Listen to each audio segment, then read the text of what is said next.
Présidente, Monsieur le ministre, Madame la commissaire, chère Ylva Johansson, je salue ce débat sur les 70 ans de la Convention de Genève, car l'histoire est pleine d'enseignements.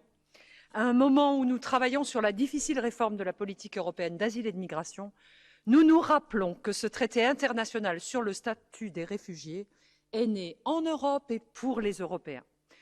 L'ancêtre du Haut Commissariat aux réfugiés des Nations Unies, auteur et gardien de la Convention de Genève, a été créé au sortir de la Seconde Guerre mondiale, vous l'avez rappelé, pour prendre en charge les millions d'Européens déplacés à l'intérieur du vieux continent.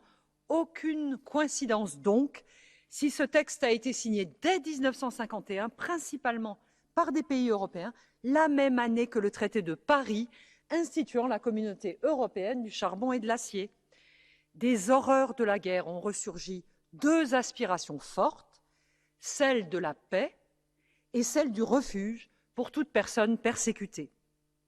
En 2015, la crise migratoire a fait trembler tout l'édifice européen, car l'accueil humanitaire est ancré dans les valeurs et le projet européen dès son origine. Or, sur les failles du régime d'asile européen commun, les partis d'extrême droite et les régimes illibéraux prospèrent depuis plusieurs années et ont pour projet la destruction de l'Europe.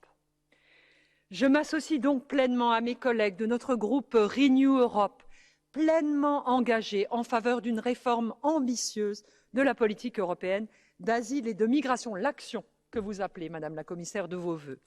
Plusieurs objectifs me semblent prioritaires pour rénover l'esprit de Genève. D'abord, réformer nos procédures d'asile pour distinguer plus rapidement et plus efficacement les personnes qui relèvent de la protection internationale et celles qui n'y ont pas droit. Ensuite, 70 ans après la Convention de Genève, il est temps de compléter notre politique d'asile d'un élément indispensable, une solidarité de fait et un partage des responsabilités entre les États membres. Ne laissons plus quelques États membres de première entrée gérer seuls les flux migratoires. Enfin, troisièmement, il est essentiel de placer le respect des droits fondamentaux au cœur de cette réforme et de renforcer le rôle de nos agences européennes sur le terrain.